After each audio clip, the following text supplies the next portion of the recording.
Most tier lists that you'll find online for the mech squads in Into the Breach are one-dimensional and focus just on how good they are, right? Like in the top, it'll be the best group, and then beneath that, it'll be the middle groups, and at the bottom, the worst groups. But frankly, I don't think that's a good way to look at this game because it's more nuanced than that. Anyone who's played this game extensively knows that it's possible to be very, very successful with every single one of the squads that's in the game. Here's my personal Into the Breach file, and you can see that I have a 2, 3, and 4 island victory on hard with every single squad here. And I'm not showing you this to flex my Into the Breach skill, but to just highlight the fact that it is possible to be very, very successful with every single squad here. So I don't think it's right to have a one-dimensional tier list with best at the top and worst at the bottom. It's just more complex than that. So instead, let me show you a two-dimensional tier list that I came up with for these squads, and then of course I'll place them into their spots. The first dimension, the x-axis, is going to be the complexity of the squad. At the top, we're going to find squads who are pretty simple to use, they maybe don't have too complex of a strategy, and at the bottom of this dimension, we're going to have squads that have more complex components to the way that they're supposed to be played. I think that's pretty straightforward, so I'll move on. The next dimension is how quickly squads become powerful. On the right side, you see immediate, and this is reserved for the squads that when you start out with them, they are immediately good. It doesn't matter if you have a certain amount of reactor cores or don't, it doesn't matter if you have a certain pilot ability or not, the squads on the right side are going to be the ones that you can start playing and they'll immediately be powerful.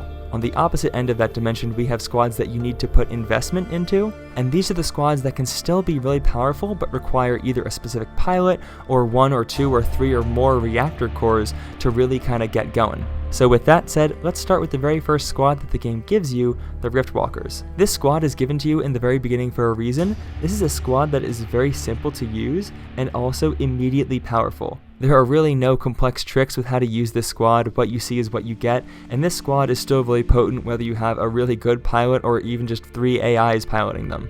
I personally think the Riftwalkers are one of the best squads in the entire game, and a big reason for that is because this is only one of 2 squads in the entire game where each mech can do damage and movement with 1 attack. The only other squad in the entire game that can do that is the Secret Squad, which I've blanked for now for spoiler purposes, but I'll unblank toward the end when I rank them. Anyway, Riftwalkers are simple to use and immediately powerful, so they go in the top right of this ranking. The next group is the Rusting Hulks, and this would be the squad that most people would probably elect to unlock right after the Riftwalkers. This squad is pretty simple to use and pretty immediately powerful. The only reason I don't put it in the exact same place as the Riftwalkers is because of all the smoke and the fact that Camila Vera makes a really good pilot for this squad. This squad generates a lot of smoke and she can attack through the smoke. If you were going to use Camila Vera, I would say this squad would probably fall here in that it's a really simple to use with Camila, but needing Camila is kind of a medium amount of investment, so that would go here.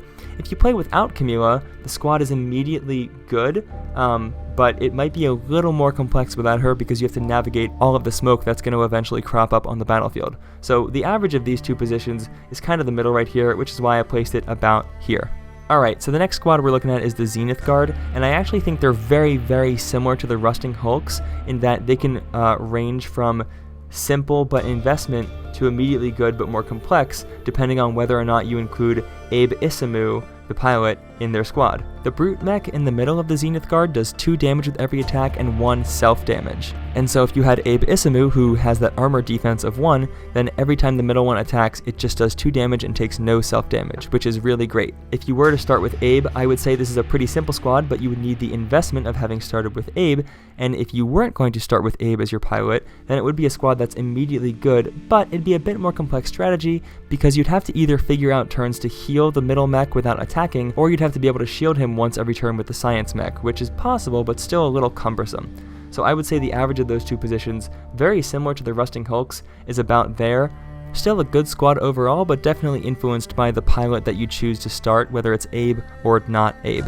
Alright, the next squad is Blitzkrieg, and this is a really interesting one because it has the Electric Whip weapon, as well as the Hook Mech who can't deal damage on its own. So I put this squad right about here, and now I'll tell you why.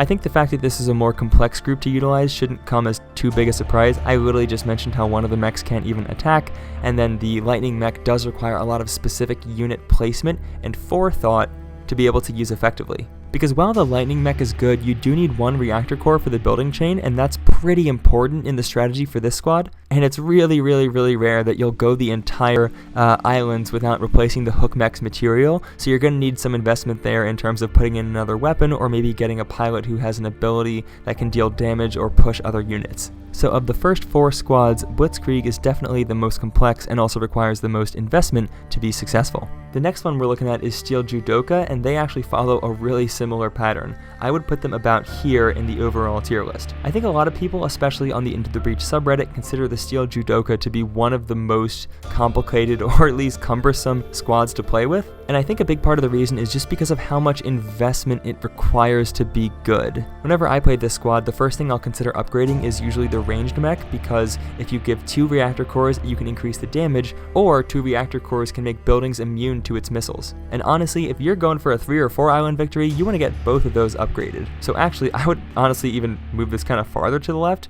This is probably the squad that requires the most investment out of all the other squads here, and most of it, in my opinion and playstyle, comes just from the ranged mech. It's still a good squad, but it does require a lot of reactor cores to really start things off and feel like you're making good progress. Additionally, I put it in the lower half of the tier list because I think the strategy with them is a bit more complex, especially because in the very beginning you can only do 1 damage with 2 of the 3 mechs, and a big part of the strategy with these guys is getting the enemies to line up and attack each other, which can sometimes be tricky if you're not thinking about that. Alright, but the next squad is the Flame Behemoths, and I am going to be placing them right about here. In my opinion, the Flame Behemoths are a pretty simple squad, if the strategy kind of boils down to just light everything and everyone on fire. Obviously, it's a little more complex than that. You do have to know how to use the teleport mech and set up your positions to best take advantage of the fire, but like I said, most of the strategy with these guys is just light everything on fire and then wait until the Vex slowly burn off. I did, however, put them closer to investment because the Prime Mech and the Teleport Mech can each use 1 additional reactor core to really kick things off. The Prime Mech starts with a flamethrower range of 1, and it's really helpful to bring that from 1 to 2 with a reactor core, and same for the Teleport Mech. It's really helpful to bring that teleportation range to 2 from 1, which requires 1 reactor core. Alright, so the next squad is going to be the Frozen Titans, and this is actually one of my favorites in the entire game. So just like the Rusting Hulks and the Zenith Guard, this is another squad that does kind of depend heavily on the pilot that you're starting with. If you're starting with any old pilot, or even just 3 AI, I would still say the squad is immediately good, but it is complex because you have to know how to deal with the fact that the ranged mech is going to get frozen every single turn. You can deal with that by placing it in the range of enemy attacks or destroying it with the other end of the Janus cannon, but the fact is that is an inconvenient thing to have to deal with every single turn, even though it still is immediately good from the onset. However, if you have a pilot that starts with a shield, like Bethany Jones for example, I would say that the squad would go here instead. It's in the middle of the investment spectrum because you have that one shielded pilot, and it's also a lot simpler to use. The only reason I still put it in the middle of the complexity spectrum is because you have to still know how to deal with the ranged mech getting frozen in the event that the shield goes away, and the Janus cannon on the brute mech isn't exactly the easiest thing to use either. Because it always fires forward and backward, you have to be constantly aware of its placement so that you don't accidentally harm your own buildings or units while you're trying to take out the enemy Vec. And the average of those 2 placements with and without a shielded pilot like Bethany Jones is right about here.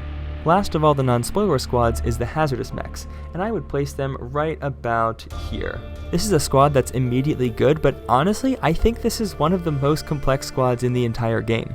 The biggest reason for that is because you have to be really careful with both the Prime and the Brute Mech in this squad. Not only do you have to be careful of not accidentally killing yourself because they always take self-damage, but the Prime Mech, for example, always does damage above, below, left, and right, so you can never really land it next to a building or one of your own squads. And the Brute Mech, in addition to doing self-damage, always shoots backwards, so again, you can never really shoot if you're right next to a building or one of your own squads. So while this squad is good from the onset, I do genuinely think it is the most complex squad, strategy-wise, to use in this game. Alright, and last we have the Secret Squad, which I'm now going to unblacken and remove those spoilers. So I would put the Secret Squad all the way in the top left. The reason for this is because it is a very simple squad to use. I guess you could say that one of the Scarab's upgrades, increasing the area of its attack, is a little bit complicated, but by and large, this is a what you see is what you get squad. It's really not too difficult to use or figure out. But I do think this is a squad that requires a heavy amount of investment because the Hornet and the Beetle are really just so-so in my opinion until you can put 2 reactor cores in the Hornet to give it the 2 range attack, and then you also have to upgrade the Beetle's attack to do more than 1 damage or else it's just going to lag behind the the squad as you progress through the game. So now with everything being grouped according to how simple or complex they are, and whether they're immediately good or require investment, we can talk about what each of the 4 quadrants mean. The squads in the top right are the ones that are best for beginning players because they are simple and also immediately good, and it's no surprise that you start with the Riftwalkers, and then the Rusting Hulks and Zenith Guard are the first 2 you're chronologically meant to unlock. Obviously you can unlock them in whatever order you want, but if you follow the path the game lays out for you, you'll get the Rusting Hulks and Zenith Guard as your second and third squad. Anything in the top left or bottom right is going to be better for intermediate players. In the top left, we have squads that are relatively simple but require some investment to get good, and in the bottom right, we have squads that are good right off the bat, but a little more complex to use. So these 2 groupings of squads would be better for intermediate players. And then lastly, in the bottom left, you can imagine that those 2 squads are best for advanced players. They're squads that take a lot of investment to be good and also are a bit more complex. I think this tier list is a much more accurate and much more nuanced way to look at the different squads that exist in Into the Breach. Because the reality is that all of these squads can be really good, and it's doing them a disservice to just say, hey, this one's the best, this one's the middle, and this one's the worst. That being said, I imagine a lot of people who clicked on this video were hoping for a really simplified list like that, so I'll put my own personal simple tier list on the screen right now, even though I do think the one that I showed you before is better. Thanks for watching this video. If you enjoyed it, please consider clicking subscribe and or supporting me on Patreon. Thanks very much and enjoy your day.